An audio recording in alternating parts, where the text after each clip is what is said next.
అనుకొనని శ్రమలెన్నో ఎదురించిన ఆత్మీయుల ప్రేమ నిదురించిన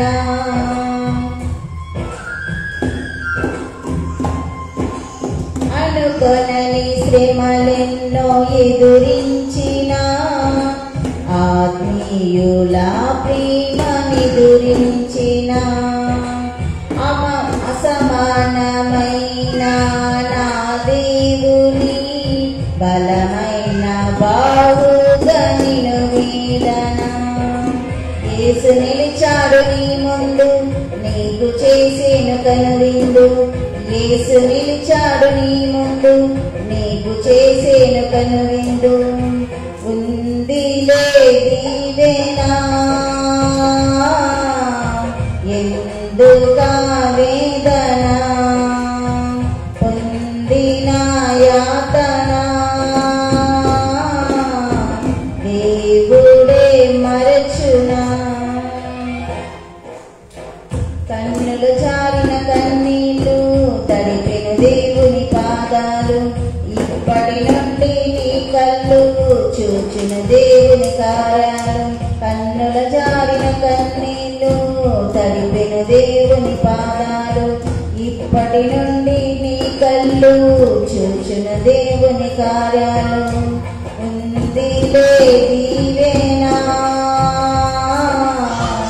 ఎందుకా వేదన పొందిన యాతన దేవుడే మరచునా ఉందిలే దీవెనా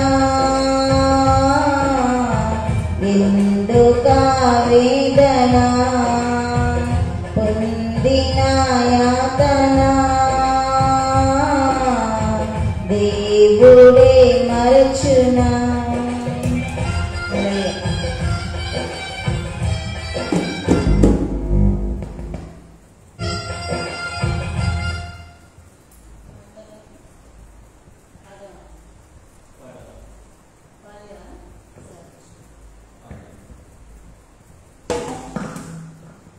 హల్లెలూయా. ఇంకొక పాట పాడి దేవుని నామాన్ని మహిమపరుద్దాం.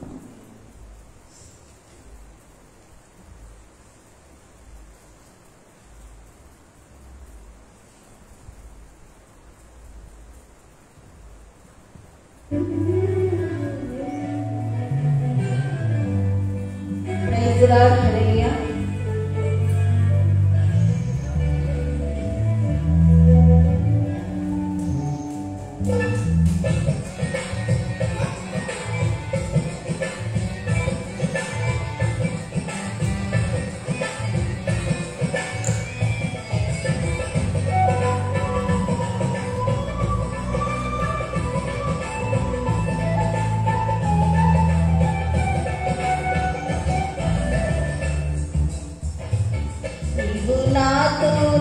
ఉన్నావయ్యా నాకు భయమేల నా యేసయ్యా నీవు నాలోనే ఉన్నావయ్యా నాకు దిగులేల నా యేసయ్యా నాకు భయమేల నాకు భీతేలా నాకు చింతేలా నాకు భీతేలా నీవు నా తోడు ఉన్నావయ్యా నాకు భయమేల నా యేసయ్యా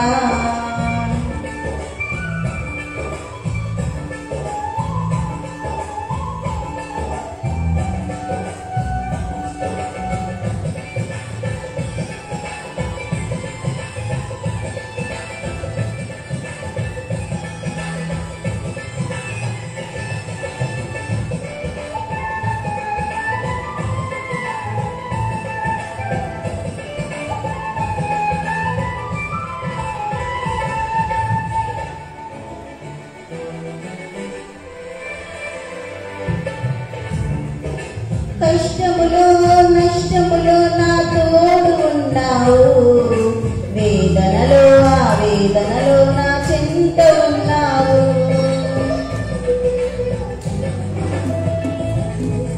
కష్టములో నష్టములో నా తోడు ఉన్నావు, వేదనలో ఆ వేదనలో నా చింత ఉన్నావు.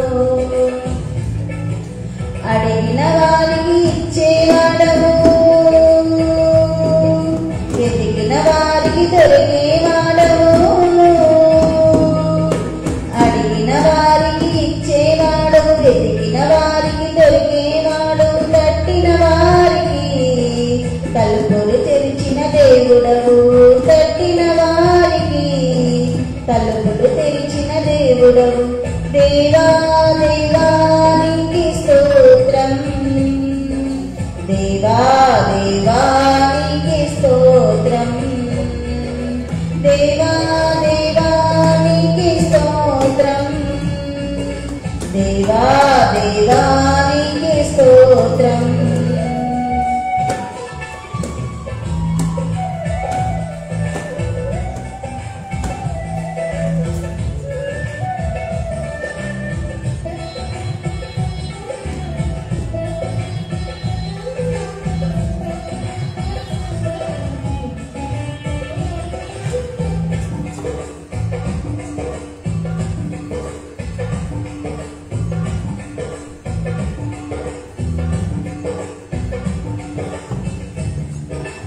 వ్యాధులలో బాధలలో ఊరటనిచ్చావు, రక్షణలో సంరక్షకుడై ధైర్యము పంచావు.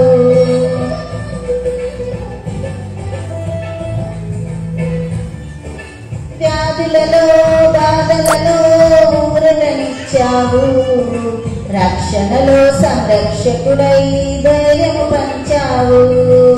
నేనే సత్యం అన్న దేవా, నేనే మార్గం అన్న దేవా, నేనే సత్యం అన్న దేవా, నేనే మార్గం అన్న దేవా. నేనే జీవము అని పలికిన దేవా, నేనే జీవము అని పలికిన దేవా. దేవా దేవా నీకి స్తోత్రం, దేవా దేవా నీకి స్తోత్రం, దేవా దేవా నీకి స్తోత్రం, దేవా దేవా నీకి స్తోత్రం. ఇవు నా తోడు ఉన్నావయ్యా, నాకు భయమేలా నా యేసయ్యా.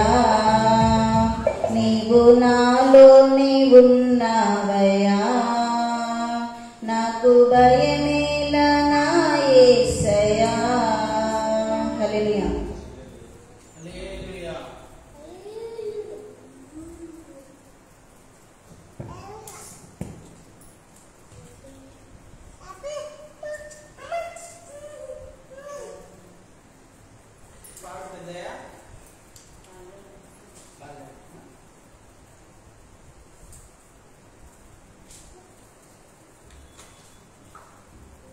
వాక్యం ధ్యానం చేద్దాం.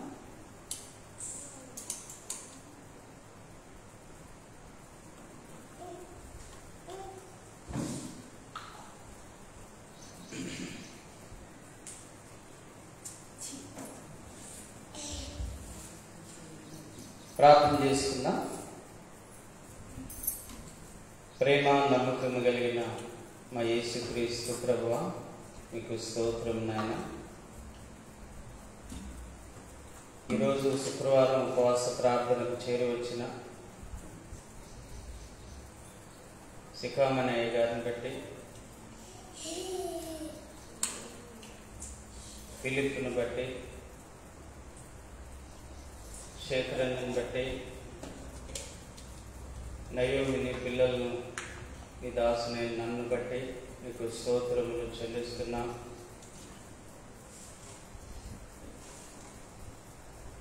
తండ్రి, కొంతమంది బురద ఉన్నందు కారణంగా రాలేకపోతున్నారు. మరి మీరే సహాయం చేయాలి. నీ మందిరం వరకు రోడ్డు పడినట్లుగా మీరే సహాయం చేయాలని నేను ప్రార్థన చేస్తున్నా. మరి వచ్చిన బిడ్డలతో మీరు మాట్లాడండి. నీ దాసుని నన్ను కూడా బలపరచండి. నీ రాకడ కొరకు మమ్మల్ని సిద్ధపరచమని యేసు నామములో అడిగి వేడుకొని పొంది ఉన్నాము తండ్రి, ఆమేన్.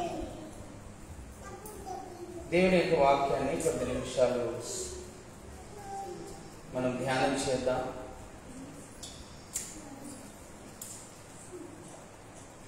కొరింథీయులకు రాసిన 2వ పత్రిక, కొరింథీయులకు రాసిన 2వ పత్రిక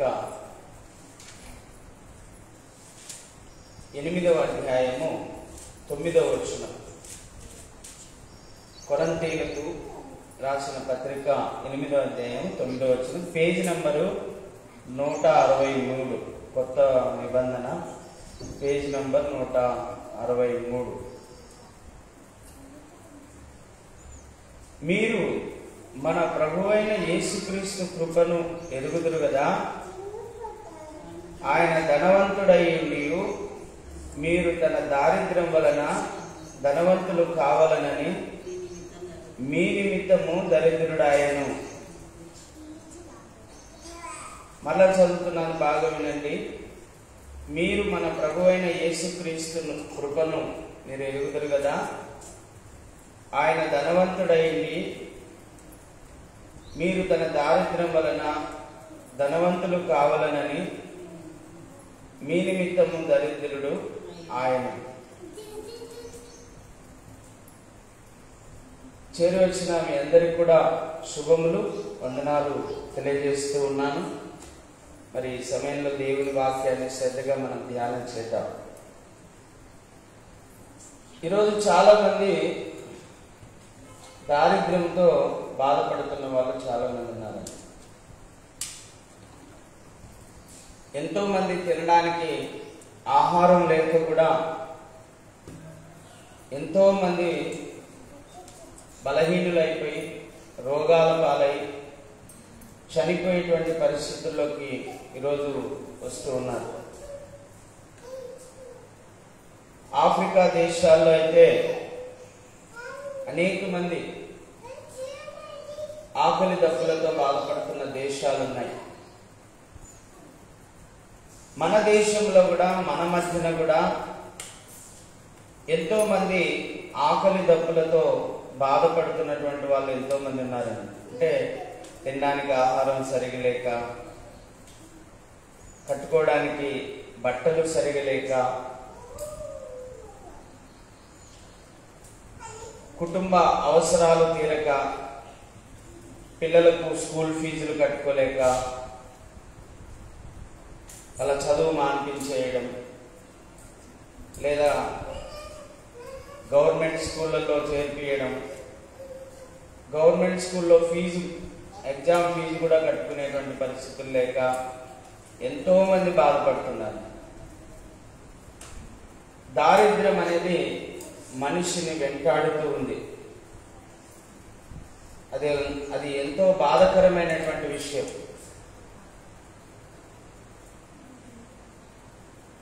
కొంతమందికి సరైన బట్టలు ఉండవు, కొంతమందికి తినడానికి ఆహారం ఉండదు, ఏదో ఒక లోటు, ఇంటి బాడ కట్టుకోవడానికి సమస్య, అప్పు కట్టుకోవడానికి సమస్య. మొత్తం మీద అయితే ఈ దారిద్ర్యము, ఈ లేమి అనేది మటుకు మానవుని చాలా బాధిస్తుందండి. అది చాలా దుఃఖకరం. ఒక్కోసారి ఏడుపు కూడా వస్తుంది. ఆ బాధలు భరించలేక, ఆ సమస్యలు భరించలేక, పిల్లలకు ఏమైనా కొదవైనప్పుడు, లేదా భార్యకు ఏమైనా కొదవైనప్పుడు, భర్త ఎంతో కుమిలిపోయేటువంటి పరిస్థితులు కూడా ఉంటాయండి. ఏడుస్తారు కూడా ఒక్కోసారి.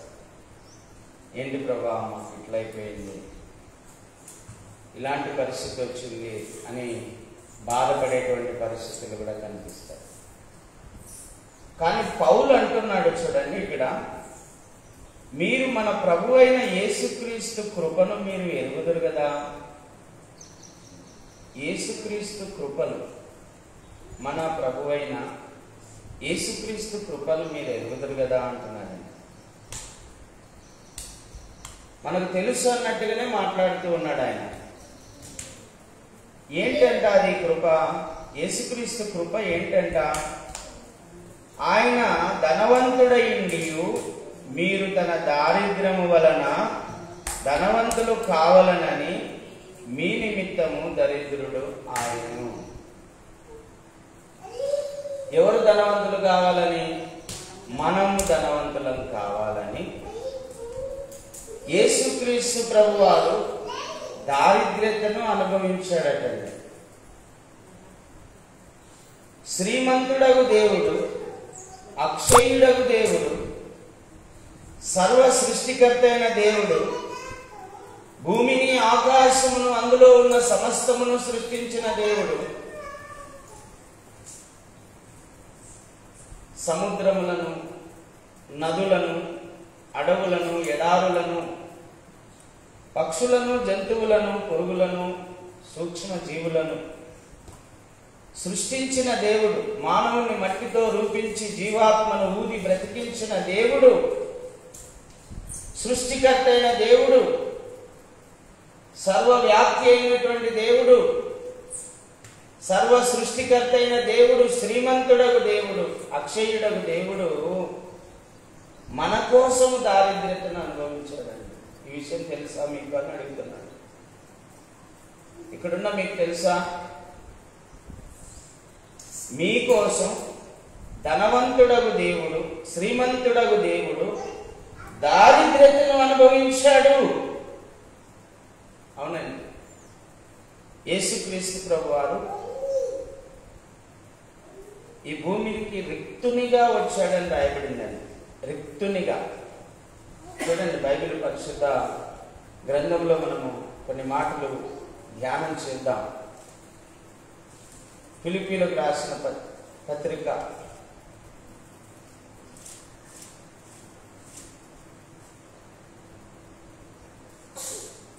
2వ అధ్యాయం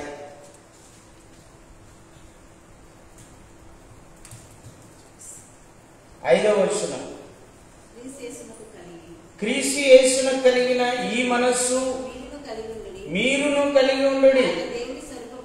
ఆయన దేవుని స్వరూపము కలిగిన వాడైండి దేవునితో సమానముగా ఉండుట విడిచిపెట్టకూడని భాగ్యమని ఎంచుకొనలేదు గాని మనుషుల పోలికగా పుట్టి దాసుని స్వరూపము ధరించుకొని తన్ను తానే రిక్తునిగా చేసుకునేను. వింటున్నారా? Page number 179. మళ్ళొకసారి చదువుతాను, వినండి బాగా. క్రీస్తు యేసునకు కలిగిన ఈ మనస్సు మీరును కలిగి ఉండండి. ఏంటి ఆ మనస్సు అంటే? ఎంత గొప్ప మనస్సు అంటే, అమ్మా బాగా వినాలి, ఎంత తగ్గింపు స్వభావం కలిగిన మనస్సు అంటే, ఆయన దేవుని స్వరూపమును కలిగిన వాడైండి దేవునితో సమానముగా ఉండుట విడిచిపెట్టకూడని భాగ్యమని ఎంచుకొనలేదు గాని మనుషుల పోలికగా పుట్టి దాసుని స్వరూపమును ధరించుకొని తన్ను తానే రిక్తునిగా చేసుకొనెను. ఎవరి కోసం? మన కోసం. ప్రపంచంలో ఉన్న మానవులందరి కోసం దేవుడు ఏం చేశాడంట? తన్ను తాను రిక్తునిగా చేసుకున్నాడు, తన్ను తాను తగ్గించుకున్నాడు, తన పరలోకపు మహిమను విడిచిపెట్టాడు. దేవుని సింహాసనం మీద కూర్చోవలసిన ఆయన మనుషుల మధ్యకు దిగి వచ్చాడండి. మనుషుల మధ్యకు దిగి వచ్చాడు.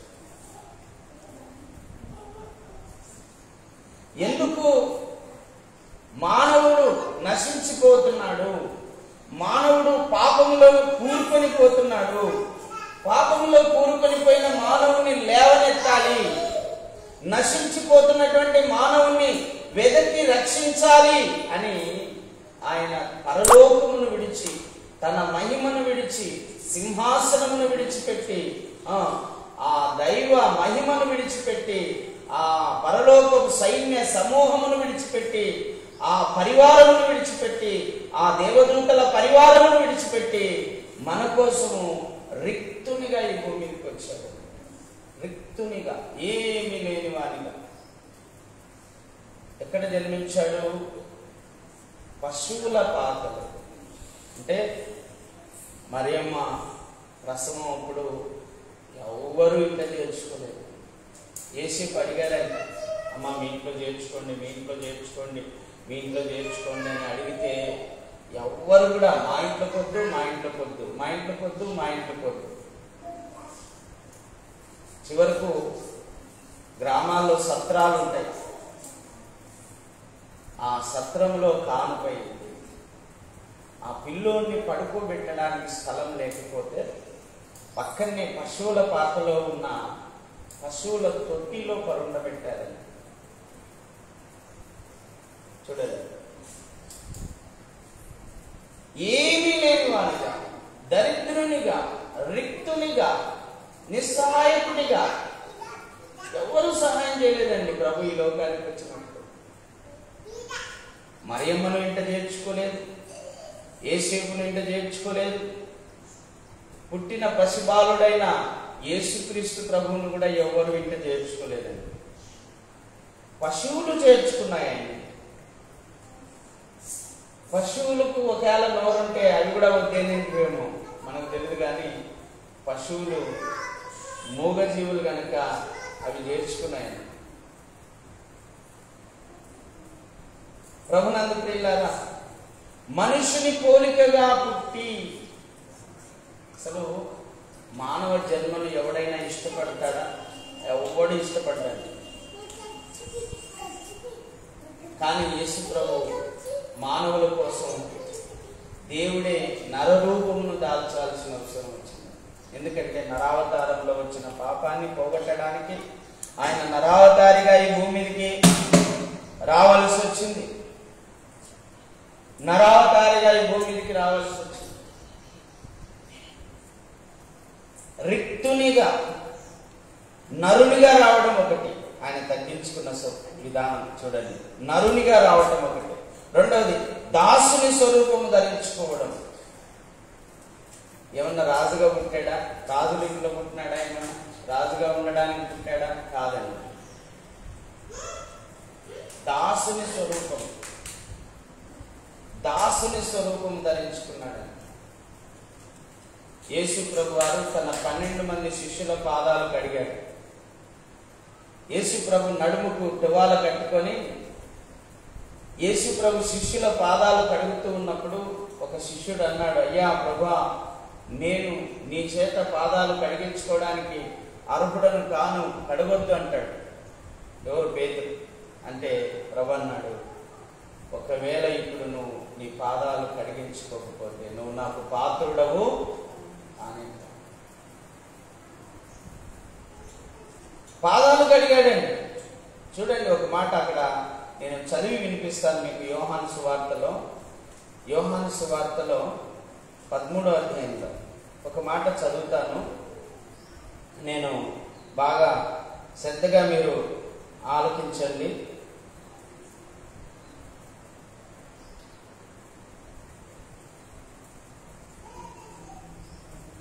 ఎనిమిదవ వచనం పేతురు అంటున్నాడు చూడండి, నీవెన్నడను నా పాదములను కడగరాదని ఆయనతో అని.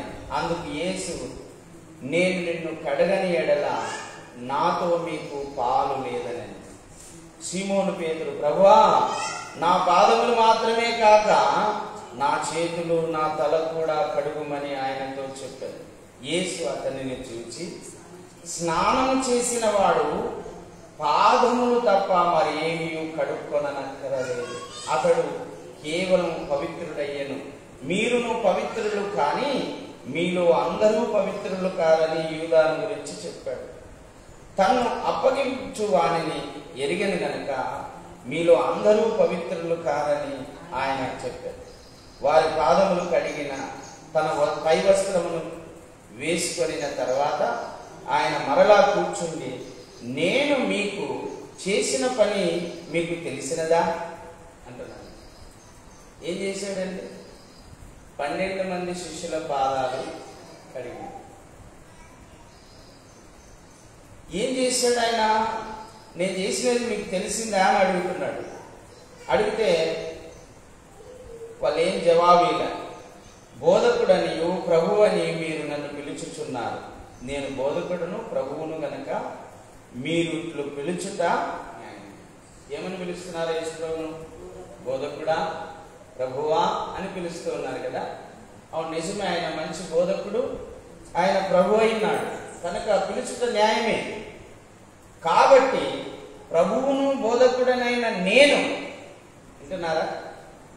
ప్రభువును బోధకుడనైన నేను మీ పాదములు కడిగిన ఎడల మీరును ఒకరి పాదములు ఒకరు కడగవలసినదే.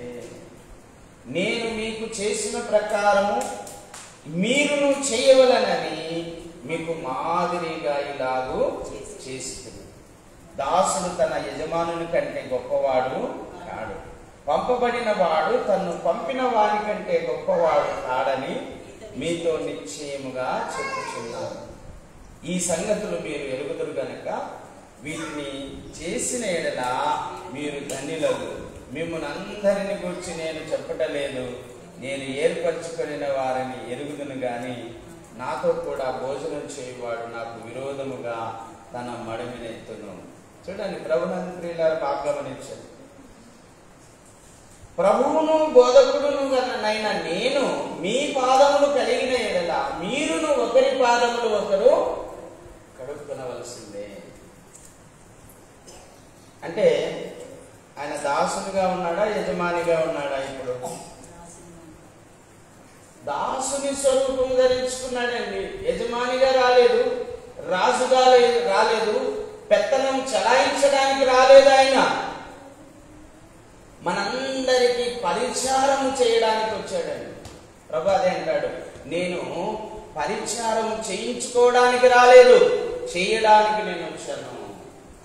పరిచారము చేయడానికి నేను వచ్చాను. దాసుని స్వరూపం ధరించుకున్నాడు.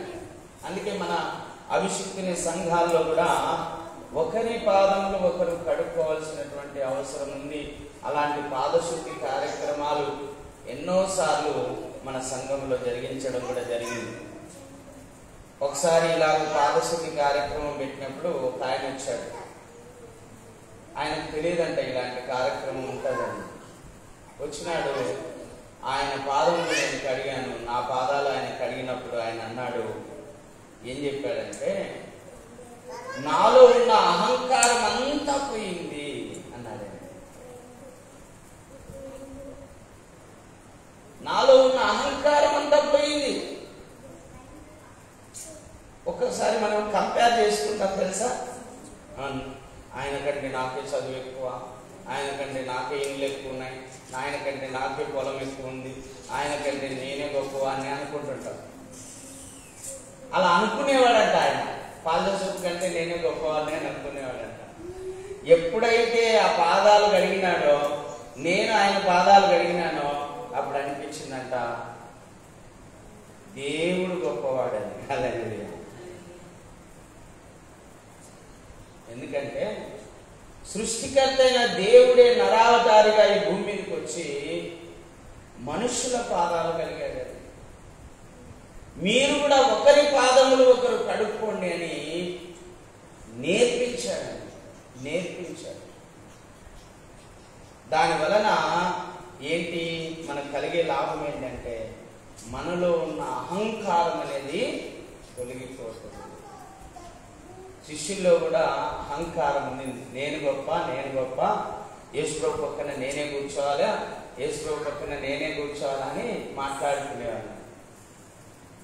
అప్పుడు ఆయన ఈ కార్యక్రమం జరిగించి, పాదశుద్ధి కార్యక్రమం జరిగించి వాళ్ళకు బుద్ధి చెప్పాడండి. ఏం బుద్ధి చెప్పాడంటే, మీరు అందరూ సమానమే. సృష్టికర్త అయిన దేవుడే మీ పాదాలు కడిగినప్పుడు మీరు కూడా ఒకరి పాదాలు ఒకరు కడుక్కోవాల్సిందే. మీరు దాసుని స్వరూపమును ధరించుకోవాల్సిందే. హల్లెలూయా. యేసు ప్రభు దాసుని స్వరూపం ధరించుకున్నాడు. మనం కూడా దాసుని స్వరూపం ధరించుకోవాలండి. పరిచర్య చేయించుకునే వారిగా ఉండకూడదు, చేసేవారిగా ఉండాలి. ఇప్పుడు అన్న రోడ్డు మీదకి వచ్చినాడు, ప్రవీణ్ పోయి వెంటనే ఎక్కించుకొచ్చి ఇక్కడ తీసుకొచ్చినాడు. ఎంత గొప్ప కార్యం. ప్రవీణ్ ఇప్పుడు ఫిలిప్పు శేఖర్ అన్నకు పరిచర్య చేశాడు.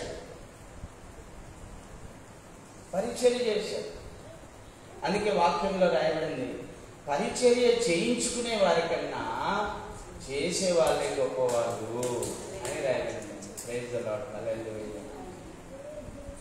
చేయించుకోవడం గొప్పతనం కాదు, చేసేవాళ్ళు గొప్పవాళ్ళు. అదే విషయాన్ని మనం చూస్తూ ఉన్నాం. ఆయన రిక్తునిగా దాసుని స్వరూపమును ధరించుకొని ఈ లోకానికి వచ్చాడు. ఏమీ లేని వాడిగా దారిద్ర్యతను అనుభవించాడు. ఒక మాటలో, ఒక సందర్భంలో యేసుప్రభు అంటాడు, ప్రియులారా, ఏమంటాడో తెలుసా? మనుష్య కుమారునికి తలవాల్చుకొనుటకైనను ఈ భూమి మీద స్థలము లేదు. యేసుప్రభుకు ఈ భూమి మీద తలవాల్చుకొనుట కూడా స్థలం లేదంట. కానీ మనకేమో ఇండ్లు ఉన్నాయి, మందిరాలు ఉన్నాయి, అమ్మా, మనకు వాహనాలు ఉన్నాయి, ఎన్ని వసతులు మనకు దేవుడు కల్పించాడు కదా. ఆయనకేమో తలవాల్చుకున్నట్టుకైనా స్థలం లేకుండా ఈ భూమి మీద జీవించాడు. రిక్తునిగా, దరిద్రునిగా, దాసునిగా జీవించాడు. ఆయన దాసుడు, రిక్తుడు, దరిద్రుడు. ఈ మూడు ఎందుకు భరించాడు అంటే, అమ్మా, మనలను ధనవంతులుగా చేయడానికి. హల్లెలూయా. మనలను అన్ని విషయములలో మనల్ని ధనవంతులుగా చేయడానికే దేవుడు దాసుని స్వరూపము ధరించుకున్నాడు, రిక్తునిగా చేయబడ్డాడు, దరిద్రతను అనుభవించాడు. ప్రభునందులారా, ఎంత గొప్ప విషయం చూడండి. దేవుడు ఈరోజు మనతో మాట్లాడుతూ ఉన్నాడు. ఈరోజు ఉదయకాలంలో ఇంట్లో కూర్చున్నప్పుడు దేవుడు చెప్పాడు, ఇదిగో ఈ వాక్యం నువ్వు చెప్పాలి ఈరోజు అని. ఈరోజు ఉదయమే, నేను ప్రిపేర్ కాలేదు, వాక్యాలన్నీ గుర్తు చేస్తూ ఉన్నాడు. అవన్నీ వచ్చిన తర్వాత ఇక్కడ ప్రార్థన అయిపోయినాక అక్కడ కూర్చొని రాశాను. ఇందాక మీరు పాటలు పాడుతూ ఆ గుర్తు చేసిన వాక్యాలు రాశాను అంతే, మళ్ళా మర్చిపోకుండా చెప్పాలి. చూడండి, కొలస్సీయులకు రాసిన పత్రిక 2వ అధ్యాయము 3వ వచనం చూడండి. బుద్ధి జ్ఞానముల సర్వ సంపదలు ఆయన యందే గుప్తములైనవి. ఎవడైనను చక్కని మాటల చేత మిమ్మల్ని మోసపరచుకున్నట్లు ఈ సంగతిని చెప్పుచున్నాను. నేను శరీర విషయంలో దూరంగా ఉన్నను, ఆత్మ విషయంలో మీతో కూడా ఉండి మీ యోగ్యమైన ప్రవర్తనను క్రీస్తునందరి మీ స్థిర విశ్వాసమును చూచి ఆనందించుచున్నాను. హల్లెలూయా.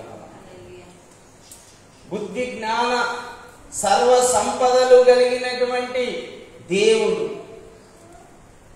బుద్ధి జ్ఞాన సర్వ సంపదలు కలిగినటువంటి దేవుడు అమ్మా మన కోసం ఈ లోకంలోనికి రిక్తునిగా, దాసునిగా, రిక్తునిగా, దరిద్రునిగా ఈ లోకంలోకి వచ్చి మన దారిద్ర్యతనంతా కూడా ఆయన అనుభవించాడు. దాసునిగా పనిచేశాడు, రిక్తునిగా చేసుకున్నాడు, ఏమీ లేని వాడిగా తన మహిమను తగ్గించుకున్నాడు. పరలోకపు మహిమను విడిచిపెట్టి భూమికి నరునిగా వచ్చాడు. ఎంత గొప్ప విషయమో మీరు ఆలోచించాలని. ఈరోజు చాలా మంది తగ్గించుకునే విషయంలో చాలా వెనుకబడి ఉన్నారు. తగ్గించుకోవాలి, చాలా తగ్గించుకోవాలి. ఇలా పైన తగ్గించుకోవడం కాదు, అంతరంగంలో కూడా తగ్గించుకోవాలి. అంతరంగంలో తగ్గింపు స్వభావం కలిగి బాహ్య రూపకంగా ఖచ్చితంగా కూడా తగ్గించుకునే స్వభావం కలిగి ఉండాలి. వాక్యంలో రాయబడిందండి, మీరు ఒకరికొరకు ఒకరు వందనాలు చెప్పుకోండి. నీ సహోదరునికి మాత్రం వందనాలు చెప్పి నీ ఇతర సహోదరుని మీద వందనాలు చెప్పకపోతే ఎలా? అందరికీ వందనాలు చెప్పమంటే ఒకరి కొరకు ఒకరు వందనములు చేసుకోనండి. వందనం అంటే అర్థమైందంటే గ్రీటింగ్స్ తెలుపుకోవడం. నీకు శుభం కలుగును గాక, నీకు శాంతి కలుగును గాక, నీకు నెమ్మది కలుగును గాక. ఇంగ్లీష్లో అయితే గ్రీటింగ్స్ తెలుపుకోవడం అని రాయబడింది. వందన వచనం. జకర్య భార్య ఎలిజబెత్కు యేసు ప్రభు తల్లి అయిన మరియా వందన వచనం చెప్పగానే యోహాను అంటే ఎలిజబెత్ గర్భంలో ఉన్న శిశువు గంతులేసినాడు. అంటే వందనానికి అంత పవర్ ఉన్నది. వందన వచనములు పలుకుకొనండి. వందనాలు చెప్పడానికి వాళ్ళకి సిగ్గారు. ప్రతి ఒక్కరికి మనం వందనాలు చెప్పాలి. ఆ వందనం వచనం చెప్పడం ద్వారా ఎంతో సంతోషం, ఎంతో సమాధానం, ఎంతో నెమ్మది కలుగుతుంది. చాలా మంది వాళ్ళే నాకు వందనాలు చెప్పాలి, నేనేది వాళ్ళకి వందనాలు చెప్పేది అనేటువంటి విధానంలో ఉంటారు. అంటే తగ్గింపు స్వభావము లేకపోవడం, గర్వము చోటు చేసుకోవడం. అందుకే మనమే వందనాలు వాళ్ళకు పెట్టేవారిగా ఉండాలి. మనల్ని మనము తగ్గించుకునేటువంటి వారిగా ఉండాలి. మళ్ళీ ఒకసారి చదువుదాం. మనం 2 కొరింథీయులు 8వ అధ్యాయం 9వ వచనం చదువుదాం. మళ్ళా, మీరు మన ప్రభువైన యేసుక్రీస్తు కృపను ఎరుగుదురు కదా. ఆయన ధనవంతుడై ఉండియు మీరు తన దారిద్ర్యము వలన ధనవంతులు కావాలనని మీ నిమిత్తము దరిద్రుడాయను. మీ నిమిత్తము దరిద్రుడు ఆయన. ఇది యేసుక్రీస్తు కృప అండి. అమ్మా, మనందరికీ దేవుని కృప ఉంది. మన ప్రభు అయిన యేసుక్రీస్తు కృప ఉంది. ఆ కృప వలనే ఈ రోజు మనం ఏమీ కొదవ లేకుండా సమృద్ధి కలిగి ఉన్నాం, ధనవంతులుగా ఉన్నాం. అవునండి, ఈ కృపను మీరు ఇప్పుడు అర్థం చేసుకోవాలి. ఈ కృపను మీరు రిసీవ్ చేసుకోవాలి. ఈరోజు ఎవరికైనా ఇంకా ఈ కృపను గురించి తెలియకపోతే ఈరోజు రిసీవ్ చేసుకోవాలి. ఒక సంగతి అనేది ఉంది అని మనం తెలుసుకున్నప్పుడే అది మన జీవితంలో ఆశీర్వాదకరంగా మారుతుంది. ఇప్పుడు ఒక విషయాన్ని తెలుసుకుంటున్నాం మనం. ఏంటంటే, మనలను ధనవంతులుగా చేయుట కొరకే యేసు ప్రభు దారిద్ర్యతను అనుభవించాడు. మనలను స్వతంత్రులుగా చేయడం కోసమే ఆయన దాసుల స్వరూపము ధరించుకున్నాడు. చూడండి, మనలందరినీ చక్కబెట్టడం కోసం, మనకు బోధించడం కోసం, మన జీవితాలను మార్చడం కోసమే ఆయన రిక్తునిగా, ఏమీ లేని వారిగా ఈ లోకంలో జన్మించాడు. ఒకవేళ ఆయన రాజుగా ఉండింటే ఎప్పుడు ఆ సింహాసనం మీద కూర్చునేవాడు, రాజభవనంలో ఉండేవాడు. మన మధ్యన ఎక్కడ ఉండేవాడు? మనకు బోధించేవాడు కాదు. అందుకే ఆయన దరిద్రునిగా ఈ లోకంలో జన్మించాడు. మన మధ్యన సంచరించాడు, మనతో సంచరించాడు, మన మధ్యన పడుకున్నాడు, మనతో కలిసి ఆహారం భుజించాడు. మానవునిగా పరిపూర్ణ మానవునిగా ఉంటూ తన దైవత్వాన్ని కనపరిచాడు. పరిపూర్ణ మానవునిగా ఉంటూ తన పరిశుద్ధతను కనపరిచాడు. పరిపూర్ణ మానవునిగా ఉంటూ ఆయన శక్తిని, ఆయన ప్రభావమును, ఆయన మహిమను మనకు కనపరిచాడు. ఆయన పరిశుద్ధతను, ఆయన నీతిని కూడా మనకు కనపరిచాడు. అందుకే ఈరోజు మనం అందరం కూడా ఆయనను ఆదర్శంగా చేసుకుని పరిశుద్ధులంగా, నీతివంతులుగా మారాం. దేవుని వైపు పెరిగాం. ఆ దేవుని మార్గంలో నడుస్తున్నాం. ఈరోజు వాక్య విషయంలో ధనవంతులుగా ఉన్న ఆయన కృపని వింటున్నారా? ఈరోజు ఈ వాక్య విషయంలో మనం ధనవంతులుగా ఉన్నాము అంటే యేసు ప్రభు యొక్క కృప. భౌతికంగా మనము అన్న వస్త్రాలు కలిగి, అన్ని వసతులు కలిగి జీవిస్తున్నామంటే అది ఆయన కృప. ఈరోజు మనం స్వతంత్రులుగా ఉన్నాము అంటే అది ఆయన కృప. ఈరోజు మనం ధైర్యంగా విశ్వాసంగా ఉన్నాము అంటే అది ఆయన కృప. ఈరోజు మనం నీతిమంతులుగా ఉన్నాము అంటే అది ఆయన కృప. ఈరోజు మనం బుద్ధి గల వారిగా ఉన్నాము అంటే అది ఆయన కృప. మనం ఈరోజు జ్ఞానం కలిగి ఉన్నాము అంటే అది ఆయన కృప. అదే అంటున్నాడు, మీరు యేసుక్రీస్తు కృపను ఎరుగుదురు కదా. అవునండి, మీరందరూ తెలుసుకోవాలి. ఎవరైనా తెలియని వాళ్ళు ఉంటే తెలుసుకోండి, తెలియని వాళ్ళకు తెలియజేయండి. ఇది యేసుక్రీస్తు కృప అని తెలియజేయండి. ఏంటి యేసుక్రీస్తు కృప? అవినీతిమంతులుగా ఉన్న మనలను నీతిమంతులుగా చేయడం, అజ్ఞానంలో ఉన్న మనలను జ్ఞానవంతులుగా చేయడం, దారిద్ర్యంలో ఉన్న మనలను ధనవంతులుగా చేయడం, అసత్యములో ఉన్న మనలను సత్యములోనికి నడిపించడం, చీకటిలో ఉన్న మనలను వెలుగులోనికి నడిపించడమే దేవుని కృప. ఈరోజు అన్ని విషయాల్లో ధనవంతులుగా చేశాడని మనం, అన్ని విషయాలు ఎంత గొప్ప దేవుడు అండి ఆయన. అందుకే ఎవడైనా క్రీస్తునందున్న ఎడల వాడు ధనవంతుడు, ఎవడైనా క్రీస్తునందున్న ఎడల వాడు జ్ఞానవంతుడు, ఎవడైనా క్రీస్తునందున్న ఎడల వాడు బుద్ధిమంతుడు, ఎవడైనా క్రీస్తునందున్న ఎడల వాడు వివేకవంతుడు, ఎవడైనా క్రీస్తునందున్న ఎడల వాడు శక్తివంతుడు, ఎవడైనా క్రీస్తునందున్న ఎడల వాడు ధనవంతుడు, ఐశ్వర్యవంతుడు, మహిమైశ్వర్యవంతుడు. ఎవడైనా క్రీస్తునందున్న ఎడల వాడు నీతిమంతుడు, ఎవడైనా క్రీస్తునందున్న ఎడల వాడు పరిశుద్ధుడు. అవునండి, ఇవన్నీ ఆ యేసుక్రీస్తు కృప వలనే మనకు అనుగ్రహించబడి ఉన్నాయి. దరిద్రులుగా ఉన్న మనలను ప్రభు ధనవంతులుగా చేశాడు.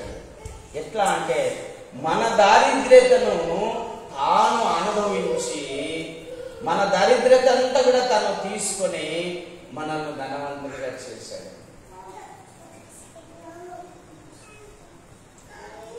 ఒక మాట చదువుకున్నాం. ఇవే కాదు, ధనం విషయంలోనే కాదు, చాలా విషయాల్లో దేవుడు మనల్ని గొప్పగా ఆశీర్వదించాడు. 1 పేతురు 3:9 చదవము. 1 పేతురు 3:9 దేవుడు మనల్ని ఎందుకు పిలిచాడు అంటే ఆశీర్వదించడానికే దేవుడు మనల్ని పిలిచాడు అని రాయబడిందండి అక్కడ. చూడండి 3:9.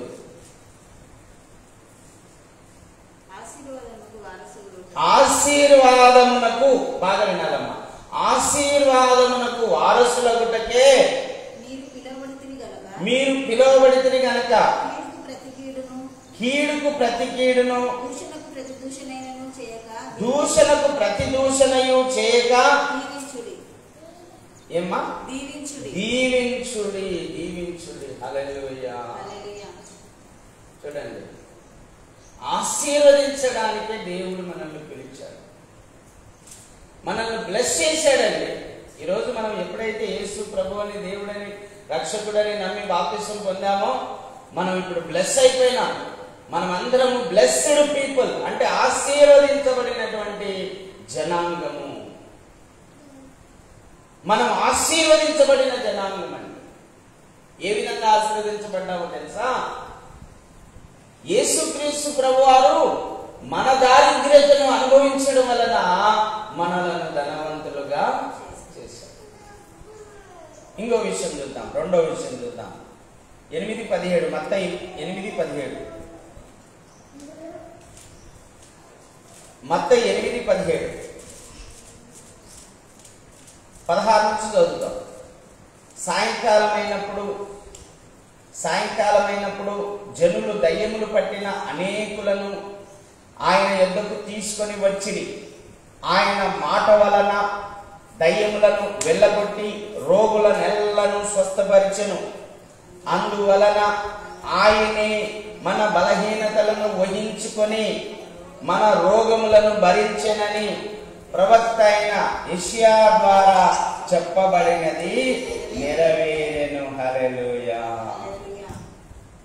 దయ్యాలను వెళ్ళగొట్టాడు, రోగులను స్వస్థపరిచాడు. ఏం చేశాడమ్మా యేసు ప్రభు?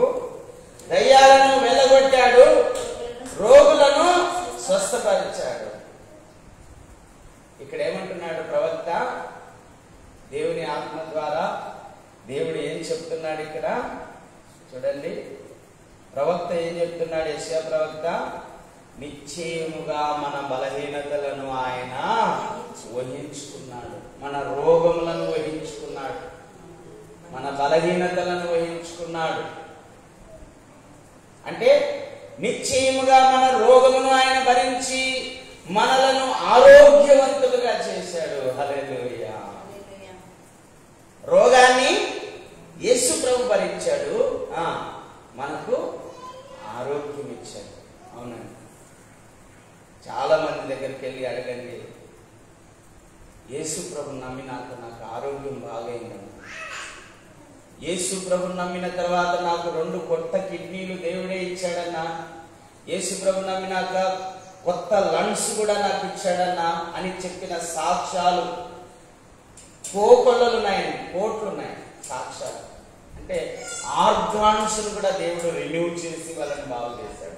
కుళ్ళిపోయిన అవయవాలను కూడా బాగు చేసి మళ్ళా రెన్యూ చేసి వాళ్ళను స్వస్థపరిచినాడు. అంటే యేసు ప్రభు దగ్గరికి వస్తే, యేసు ప్రభు నందు విశ్వాసం ఉంచితే, యేసు ప్రభు అని దేవుడని నమ్మి బాప్తిసం పొందితే ఆయన స్వస్థపరుస్తాడు. హల్లెలూయా. ఏం చేస్తాడు? స్వస్థపరుస్తాడు. మన బలహీనతలను ఆయనే వహించుకుంటాడు, మన రోగమును ఆయనే వహించుకుంటాడు, మన బలహీనతలన్నిటి నుండి మనల్ని విడిపిస్తాడు, మనలను శక్తివంతులుగా చేస్తాడు, ఆరోగ్యవంతులుగా చేస్తాడు. ఇది ప్రభు చేసేటువంటి కార్యం. ప్రభు చేసేటువంటి కార్యం. చూడండి ఒకసారి ఆ మాట కూడా చదువుకుందాం. 1 పేతురు 2వ అధ్యాయము 24వ వచనం. 1 పేతురు 2వ అధ్యాయం 24వ వచనం. 24వ వచనం. 1 పేతురు 2వ అధ్యాయం 24వ వచనం. Page number 215. పేజ్ నంబర్ 215 24వ వచనం చదువుతున్నాను, బాగా వినండి. మనము పాపముల విషయమై చనిపోయి నీతి విషయమై జీవించున్నట్లు ఆయన తానే తన శరీరమందు మన పాపములను మన మీద మోసుకొనెను. ఆయన పొందిన గాయముల చేత మీరు స్వస్థత నొందితిరి. హల్లెలూయా. ఇక్కడ 2 విషయాలు ఉన్నాయి.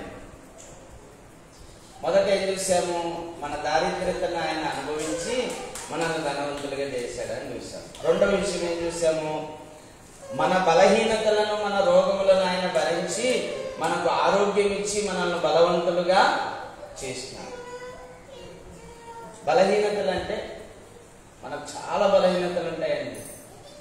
ఆ బలహీనతలన్నిటి నుండి విడుదల ఇచ్చే దేవుడే యేసు ప్రభు. చాలా బలహీనతలు ఉంటాయి, ఆ బలహీనతలన్నిటి నుండి విడిపించేటువంటి దేవుడు ఆయన. ఇక్కడ చూడండి, మనము నీతి విషయమై జీవించినట్లు ఆయన శిలువమానుకు అప్పగించబడ్డారు. యేసు ప్రభు శిలువమానుకు దిగగొట్టడమును బట్టే ఈరోజు మనం నీతిమంతులుగా చేయబడ్డాం. హల్లెలూయా.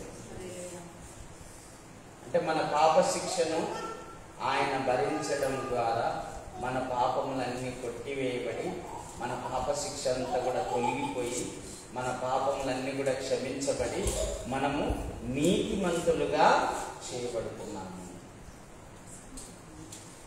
మనం ఇంతకుముందు కూడా ఒకసారి చెప్పుకున్నాం. ఒక స్కూల్లో స్కూల్ డ్రెస్ వేసుకురాలేదని ఒక 200 రూపాయలు ఫైన్ వేసిందంట ఒక టీచర్. అరే, నువ్వు ఈరోజు స్కూల్ డ్రెస్ వేసుకురాలేదు కాబట్టి నీకు 200 రూపాయలు ఫైన్ వేస్తున్నావు, ఇది కట్టి బడికి రారా మళ్ళా అని. వాడు పోయినాడు, ఇంకా రాలే, వారం రోజులైనా రాలే. ఈ టీచర్ అమ్మ ఏంటబ్బా పిల్లోడు స్కూల్కి రాలేదని చెప్పి వాళ్ళ ఇంటికి పోయింది. పోతే అమ్మ నువ్వు ఫైన్ వేసినావంట, 200 మేము ఇంటికాడనే ఆగిపోయినాం, ఇక పిల్లోడు రాలేదు స్కూల్కు అని చెప్తే అప్పుడు ఏం చేసింది ఆమె, ఆ 200 ఆమెనే కట్టి ఆ పిల్లవాడిని స్కూల్కి తీసుకుపోయింది. అంటే ఏంది, శిక్ష ఆమెనే భరించి ఆమెనే అతనికి విడుదల కలగజేసింది. అలాగనే ఆ పిల్లవాడికి విడుదల కలగజేసింది. అలాగనే దేవుడు కూడా మరణ శాసనం రాసినటువంటి దేవుడే మానవుడు పాపము చేసి ఉండగా ఆ పాప శిక్ష అయిన మరణమును యేసుక్రీస్తు వారు సిలువలో భరించి ఇప్పుడు మనకు మరణము లేకుండా, శిక్ష లేకుండా, పాపము లేకుండా చేసి మనం నీతిమంతులుగా, పరిశుద్ధులుగా చేశాడు. హల్లెలూయా. ఎంత గొప్ప దేవుడు! మరణ శాసనం రాసిన వాడే మరణం పొందాడు. అదే మాట ఆ హెబ్రీయులకు రాసిన పత్రిక 9:16 రాయబడిందండి. ఏమని రాయబడిందంటే, మరణ శాసనం రాసిన వాడు జీవించుచుండగా ఆ శాసనం చాలునా అని రాయబడింది. మరణ శాసనం రాసిన దేవుడే ఇప్పుడు మరణం పొందితేనే గాని మానవునికి ఉన్నటువంటి మరణ శిక్ష తొలగిపోదంటండి. అందుకే వేదాల్లో కూడా రాయబడిందట, మన భారతదేశపు వేదాల్లో కూడా రాయబడిందంట, సర్వలోక పాప పరిహారం రక్త ప్రోక్షణం అవశ్యకం తద్ రక్తం పరమాత్మేన పుణ్యదాన బలియాగమని. అంటే సర్వలోకం పాపంలో ఉంది. ఈ పాపము నుండి మానవుడు విడిపించబడాలంటే పరమాత్ముడే నరావతారిగా వచ్చి ఆ పాప శిక్షను భరించాలి, రక్తము చిందించాలి. తద్రక్తం పరమాత్మేన, పరమాత్ముడే ఆ రక్తమును చిందిస్తేనే గాని మానవునికి శాంతి కలగదు, మానవునికి రక్షణ కలగదు, మానవునికి పాప విమోచన కలగదు, మానవునికి మోక్షం దొరకదు అని రాయబడింది. అందుకే యేసుక్రీస్తు ప్రభువారు సిలువలో తన రక్తమును కార్చారు. చేతుల్లో మేకులు, కాళ్ళల్లో మేకులు, తలలో ముళ్ళ కిరీటం, పక్కలో బల్లెపోటు, వీపంతా కూడా 39 కొరడా దెబ్బలు, శరీరంలో నుంచి రక్తపు చివరి బొట్టు వరకు ఈ భూమి మీద, యజ్ఞ భూమి మీద కార్చబడింది. రక్తమును చిందించుట ద్వారా, సిలువ మాను మీద ఆయన రక్తమును కార్చుట ద్వారా, మరణం పొందుట ద్వారా ఈరోజు మనకు మరణము నుండి విడుదల, పాపము నుండి విడుదల కలిగి మనం పరిశుద్ధులుగా, నీతిమంతులుగా చేయబడి ఆ దైవ రాజ్యానికి మనం వారసులం అవుతున్నాం. Praise the lord. హల్లెలూయా. రెండవ విషయం ఏంటంటే, ఆయన పొందిన గాయముల చేత మీరు స్వస్థత నొందితిరి. గాయాలేమో ఆయనకు, స్వస్థతేమో మనకు. చూడండి, ఇది మనకందరికీ అర్థం కావాలని దేవుడు ఈరోజు మనతో మాట్లాడుతున్నాడు. గాయాలేమో ఆయనకు, స్వస్థత ఏమో మనకు. మరణమేమో ఆయనకు, నిత్య జీవమేమో మనకు. ఎంత గొప్ప విషయాలు చూడండి. చాలా లోతైన విషయాలు, చాలా మర్మమైనటువంటి విషయాలు. పాప శిక్ష అంతా కూడా ఆయన భరించి మనకు ఏ శిక్షావిధి లేకుండా చేశాడు. అందుకే రోమా 8:1 రాయబడింది, క్రీస్తు నందున్న వారికి ఏ శిక్షావిధి లేదు. రోమా 8:1 చూడండి. కాబట్టి ఇప్పుడు క్రీస్తు యేసునందున్న వారికి ఏ శిక్షావిధి లేదు. క్రీస్తు యేసునందు జీవమునిచ్చు ఆత్మ యొక్క నియమము పాప మరణముల నియమము నుండి నన్ను విడిపించెను.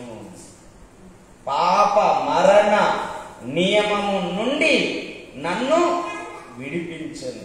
ఎట్లనగా ధర్మశాస్త్రము దేనిని చేయజాలకపోయెనో దానిని దేవుడు చేసెను. ధర్మశాస్త్రము దేనిని చేయజాలకపోయెనో దానిని దేవుడు చేసెను. శరీరము అనుసరింపక ఆత్మను అనుసరించే నడుచుకొను మన యందు ధర్మశాస్త్ర సంబంధమైన నీతి విధి నెరవేర్చబడిన వలనని పాప పరిహారము నిమిత్తము దేవుడు తన సొంత కుమారుని పాప పరిహారం కొరకు పాప శరీరాకారంతో పంపి ఆయన శరీరమందు పాపమునకు శిక్ష విధించెను.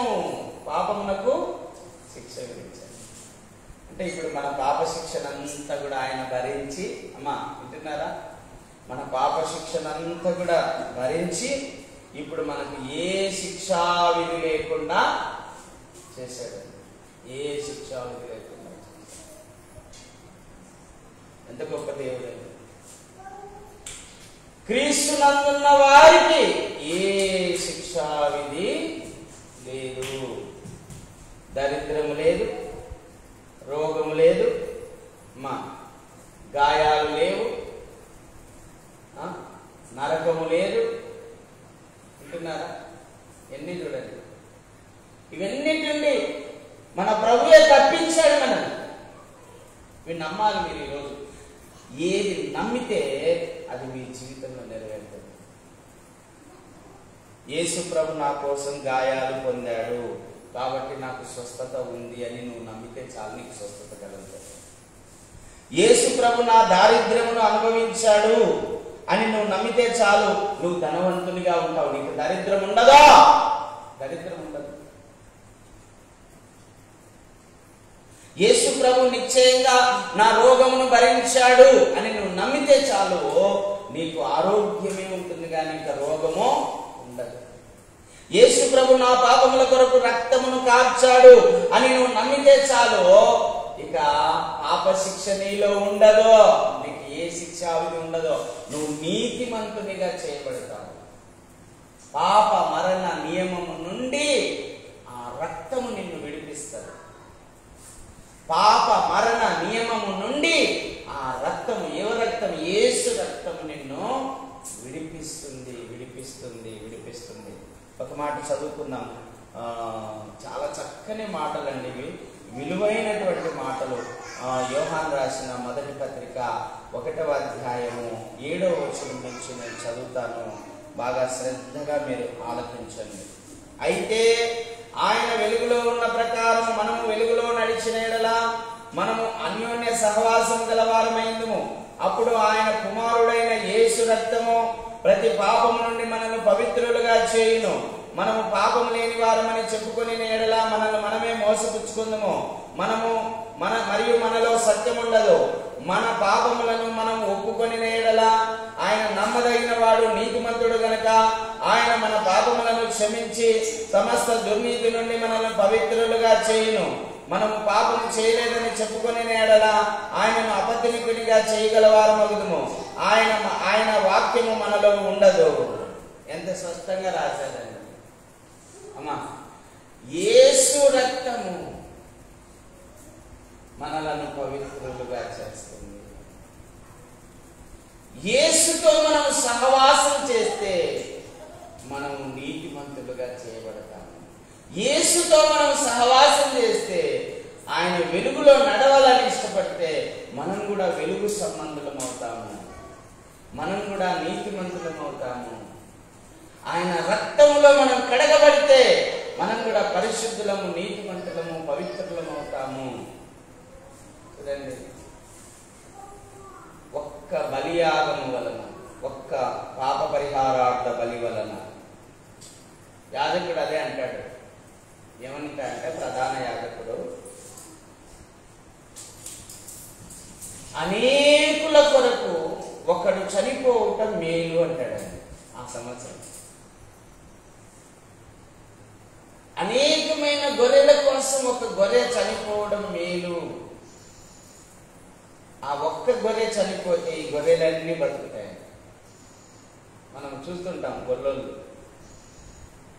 మేసేటోళ్ళు, మేకలు మేసేటోళ్ళు తెగులు వస్తే, గొర్రెల్లో మేకల్లో తెగులు వస్తే వాళ్ళ నమ్మకం ఏంటంటే ఒక గొర్రెలు తీసుకొని కాళ్ళు కట్టి చెట్టు కట్టేసి ఏలాడదీస్తారండి తెగులు వచ్చినటువంటి ఆ గొర్రెలు.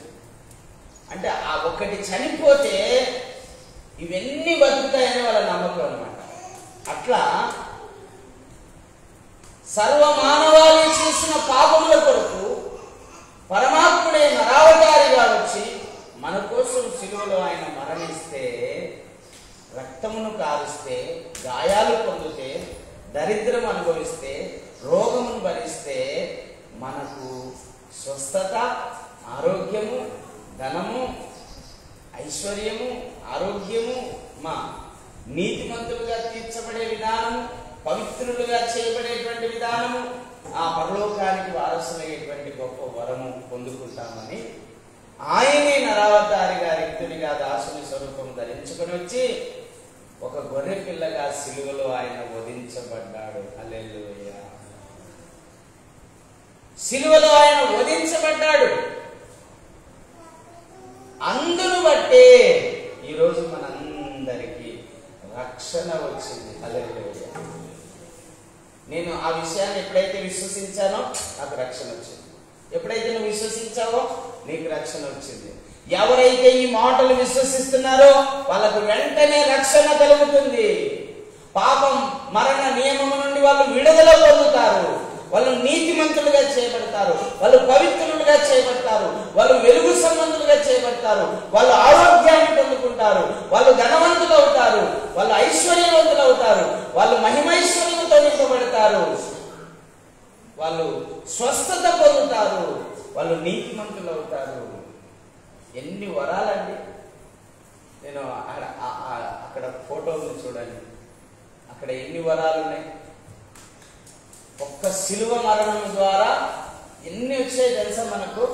అమ్మా, శిలువ మరణం ద్వారా పాపక్షమాపణ కలిగింది, ఆశీర్వాదం వచ్చింది, కృప వచ్చింది, స్వస్థత వచ్చింది, ఆరోగ్యం వచ్చింది, పరిశుద్ధాత్మ అనుగ్రహించబడింది.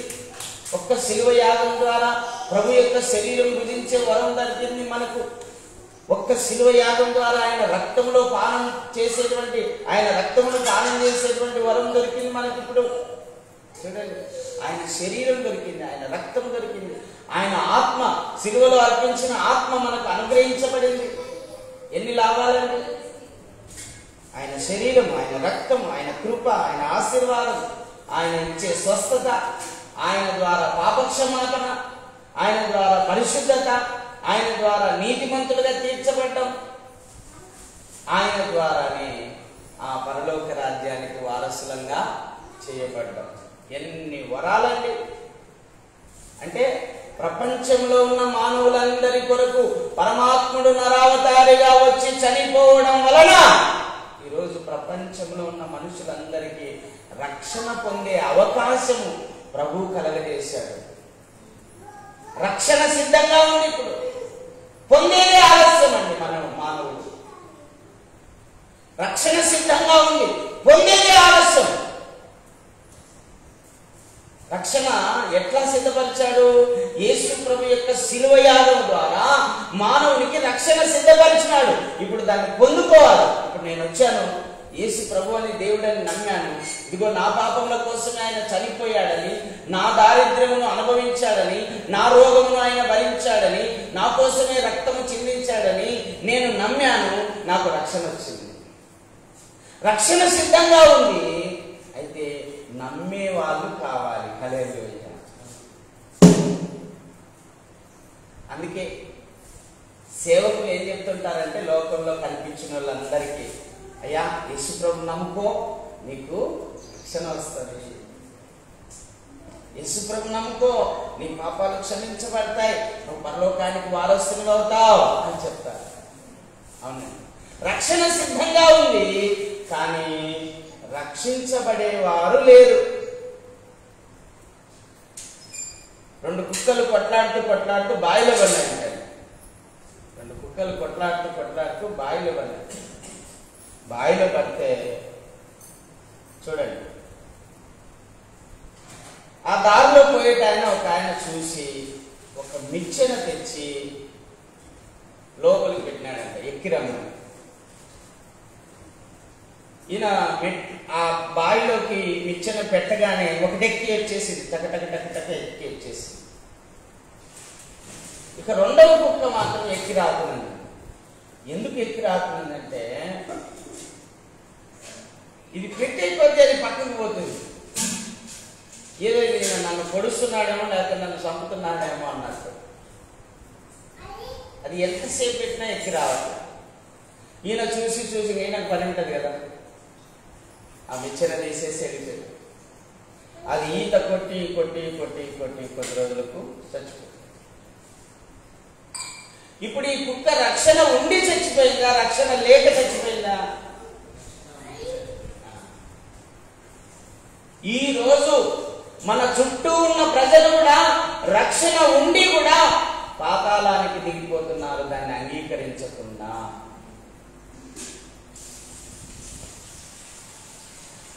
మేము రక్షణ సువార్త ప్రకటిస్తుంటే వాళ్ళేమంటున్నారు, మత మార్పిడి చేయడానికి వచ్చినారు. తప్పుడు ఆలోచన, ఒక తప్పుడు ఆలోచనను బట్టి సత్యాన్ని గ్రహించకుండా అడ్డంకిగా ఉండిపోతూ ఉన్నారు. మత మార్పిడి చేస్తారు, మతంలో కలుపుకుంటారనే ఒక చెడు వార్తను చెప్పి రక్షణ పొందకుండా చేస్తూ ఉన్నాడండి ఈరోజు మానవుడు. అంటే దాని అర్థం ఏంటంటే, నేనేమంటానంటే మన కంట్లో మనమే పొడుచుకోవడం.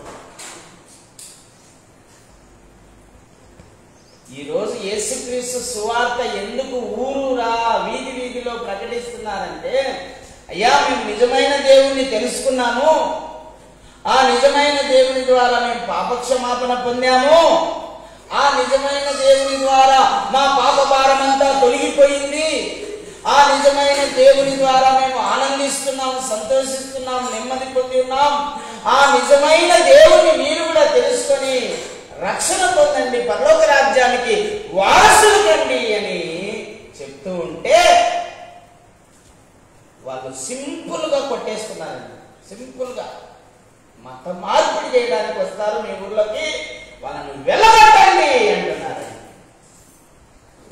ఇప్పుడు చెప్పేంత వరకే మాట్లాడము, చెప్పొద్దంటే కూడా వెళ్ళిపోవడం కూడా మాట్లాడమే. కానీ నష్టపోయేది ఎవరు? మీరు. రక్షణ ఉండి ఒక రోజున మీరు పాతాళానికి దిగిపోతారే, అదీనండి ప్రాబ్లం. పరలోకం చేర్చవలసబడినటువంటి మీరు, ఆ పరలోకంలో చేర్చబడాల్సిన మీరు పాతాళానికి దిగిపోతారు. రక్షణ ఉండి ఆ యేసు ప్రభు అనే మిచ్చెన ఉంది, మనం ఎక్కిపోవాలి.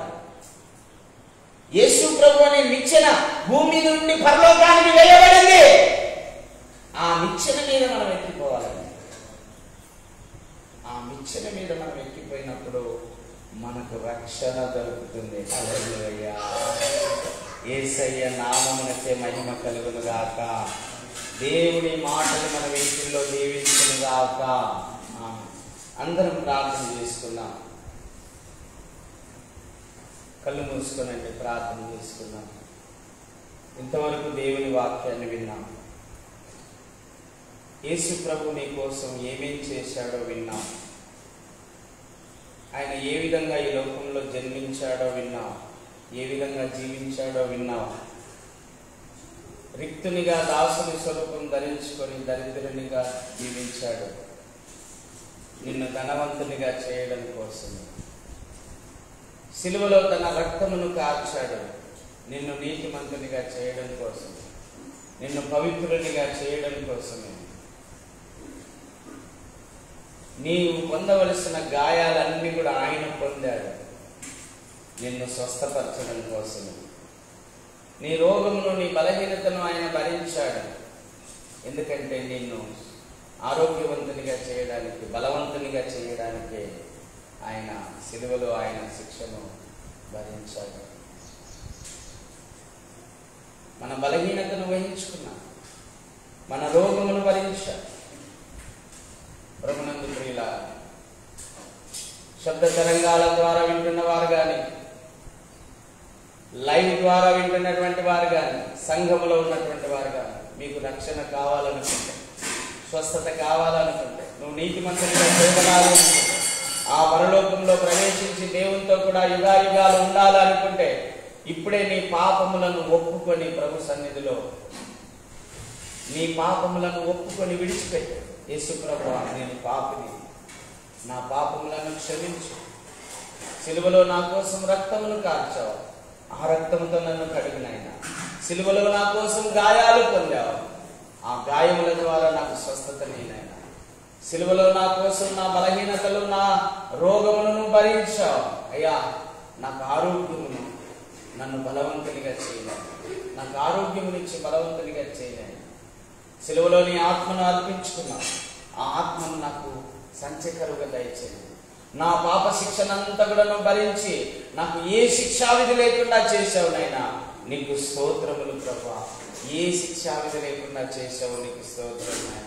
నేను నమ్ముతున్నాను ఈరోజు ప్రభా, నీ సిలువ యాగం ద్వారా నాకు రక్షణ కలుగుతుందనే మాటను నేను నమ్ముతున్నాను ప్రభా. పరలోక రాజ్యం నాకు అనుగ్రహించబడిందని నేను నమ్ముతున్నాను ప్రభా. నీ రక్తంలో నన్ను కడిగి పవిత్రపరచునైనా, పరిశుద్ధునిగా నీతిమంతునిగా చేసి నీ రాజ్య నివాసునిగా నన్ను చేసుకో యేసయ్యా. యేసయ్యా నీకు స్తోత్రం నాయన. ఈరోజు ఎంతమంది అయితే ప్రభా నీ సన్నిధిలో లైవ్ ద్వారా వాళ్ళ పాపాలను ఒప్పుకుంటున్నారో వాళ్ళందరినీ క్షమించండి, రక్షించండి, స్వస్థపరచండి, బాగు చేయండి, నీ కృపలో వర్ధిల్ల చేయండి. నీ సన్నిధి వాళ్ళకు తోడుగా ఉంచి నడిపించమని ప్రార్థిస్తున్నాను. అద్భుతాలు, సూచక్రియలు, మహత్కార్యాలు జరిగించి మీరే మహిమ పొందమని ప్రార్థిస్తున్నాను. అన్ని విషయములలో ప్రభా మీరే సహాయం చేయమని, అన్ని విషయములలో ప్రభా మీరే కృప చూపించమని, మీరే దయ పాలించమని, మీ ఆత్మ కార్యము జరిగించమని ప్రార్థిస్తున్నాను నాయన. ఇక్కడున్న శేఖరన్న గారిని మీరు క్షమించండి ప్రభా. నీ రక్తంతో కడగండి నాయన, పరిశుద్ధపరచండి నాయన. నీ రాజ్య వారసునిగా చేసుకుని ఆయన స్వస్థత కలగజేయండి, ఆరోగ్యం కలగజేయండి, బలమును దయచేయండి. ఇదిగోనైనా ఏ శిక్షావిధి లేని జీవితం ఆయనకు అనుగ్రహించమని నేను ప్రార్థిస్తున్నాను. అలాగేనైనా ఇక్కడ ఉన్నటువంటి నాయన ఫిలిప్పును కూడా జ్ఞాపకం చేసుకోవాలి. ఆయన మారు మనసు పొందాడు, నీ వైపు తిరిగాడు, బాప్తిసం కూడా పొందాడు. పరిపూర్ణంగా నీ రక్తంలో కడిగి ఏ శిక్షావిధి లేని బిడ్డగా చేయమని ప్రార్థిస్తున్నాను. ఇక్కడ ఉన్నటువంటి నాయన శిఖామణి గారిని కూడా దర్శించండి, ఆయన పాపములన్నిటినీ క్షమించండి, నీ రక్తంలో కడగండి. నువ్వు పొందిన గాయాల ద్వారా స్వస్థతను దయచేయండి నాయన. నిశ్చయంగా ఆయన బలహీనతలన్నిటిని నువ్వు వహించావు, ఆ బలహీనతలన్నిటిని తొలగించమని ప్రార్థిస్తున్నాను నాయన. తండ్రి ఇక్కడున్న ప్రతి బిడ్డను మీరు దర్శించండి, అభిషేకించండి, అభిషేకించండి, అభిషేకించండి, అభిషేకించండి ప్రభా. నీ రక్తముల వలన అభిషేకించండి, నీ ఆత్మల వలన అభిషేకించండి, నీ వాక్యముల వలన అభిషేకించండి. ఈరోజు స్వచ్ఛమైన సువార్తను మాకు అందించావు నాయన. ముఖ్యంగా తండ్రి మా దారిద్ర్యతను నువ్వు అనుభవించావు కనుక మమ్మల్ని అందరినీ ధనవంతులుగా చేయనాయన. పేలుపురి సంఘము, రాయపాడు సంఘం, నందమనాథ సంఘము ధనవంతులుగా చేయి ప్రభా. నీ రక్షణ వారికి అనుగ్రహించినైనా, నీ రాజ్యం వాళ్ళకి అనుగ్రహించినైనా, ప్రపంచవ్యాప్తంగా ఉన్న సార్వత్రిక సంఘానికి నీ రక్షణ అనుగ్రహించినైనా, వాళ్ళను ధనవంతులుగా చేయనైనా. ఈరోజు మా ప్రార్థన అదేనైనా. ఎవరైతే దారిద్ర్యతలో ఉన్నారో వాళ్ళందరి దారిద్ర్యతను మీరు సులువులోనికి తీసుకొని వాళ్ళను ధనవంతులుగా చేయనైనా, అన్ని విషయములలో ధనవంతులుగా చేయనైనా. జ్ఞానం విషయంలో, వివేచన విషయంలో, రక్షణ విషయంలో నైనా, మహిమ విషయంలో, కృప విషయంలో, ఆశీర్వాద విషయంలో ధనవంతులుగా చేయనైనా, రక్షణ విషయంలో ధనవంతులుగా చేయనైనా. మీ ఆత్మ ద్వారా ఈ కార్యం అంతా కూడా జరిగించి మీరు మహిమ పొందమని యేసు నామములో అడిగి వేడుకొని పొంది ఉన్నాం తండ్రి. ఆమేన్, ఆమేన్. పెద్దయ్య ప్రార్థన చేయి పెద్దయ్య.